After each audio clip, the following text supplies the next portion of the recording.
Healthy Living is brought to you by the Belize Family Life Association.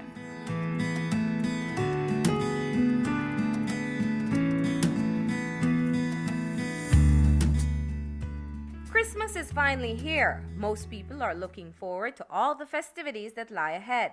The last thing any of us want to think about is the amount of calories associated with our feasting.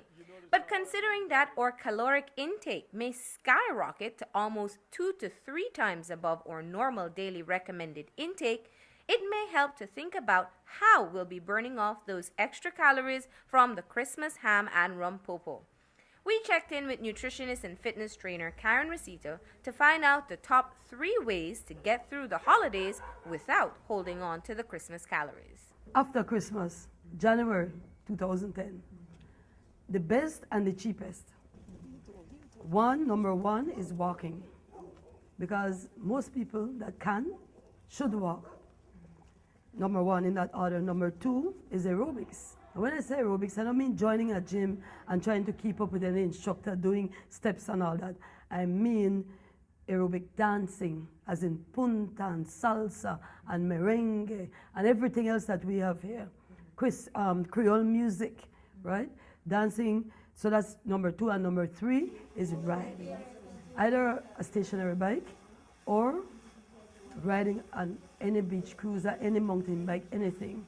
So those are the 3 easiest and cheapest way to get in shape. Although it may seem like quite the feat to get up and get active during the holiday season, it may not be as big a sacrifice as you think. Rosita suggests a mere 20 minutes a day can add up to just what you need. If you're not fit, you were never fit in 2009, and you want to just start 2010, 20 minutes a day. And I say 20 minutes a day every day. Some people will disagree and say 20 minutes a day 4 times a week. That's not enough, right?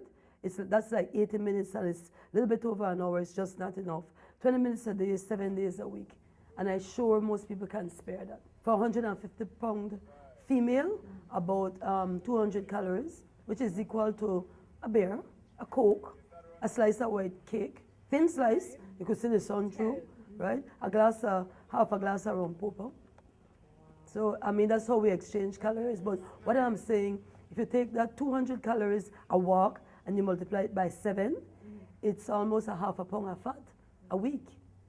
It adds up. Staying active during the holidays may also be a way to jumpstart the New Year's resolution of getting healthy.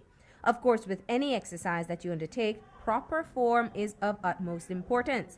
So a walk to the store, gossiping with a friend, may not exactly be considered the type of calorie burner you need. Walking leisurely means that you can walk and hold a conversation without feeling out of breath or gasping for air. Now, walking to exercise, you want to walk to take your heart rate up to at least over 120 beats per minute. It's important to walk upright. Walk with your arms, relax, right? Strike with the heel first, rock on the toes or the ball of your feet. Important to walk and try to squeeze the glutes and tighten the quads, the muscles of the legs when you walk. As for those who prefer a faster pace like jogging or riding, Rosita offers some tips of doing it right. Having realistic goals in what your body can endure and also using the right gear must be kept in mind. But let's say you're on jog or trot. First thing, don't do it if you're like 20 to 25 pounds overweight.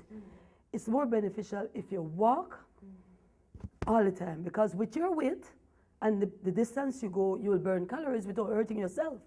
I say, if you can, you jog a lamppost length and then you rest 1. So you take up the heart rate to bring it back down. That way, at the end of your 20, 30, 45 minutes, you will have burned your calories without hurting yourself. What regular people own are beach cruisers or mountain bikes.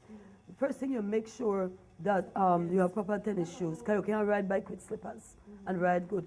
And that you have something to clip in the feet. You ride straight up, always tuck the tummy in so that you work the abdominal muscle.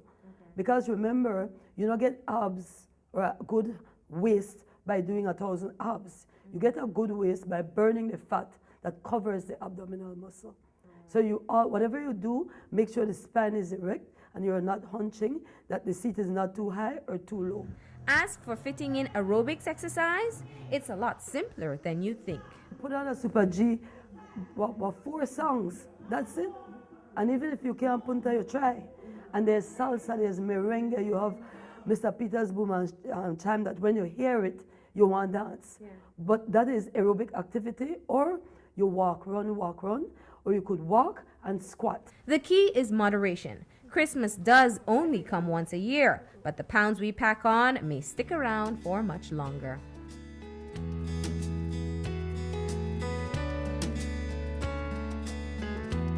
Healthy Living was brought to you by the Belize Family Life Association.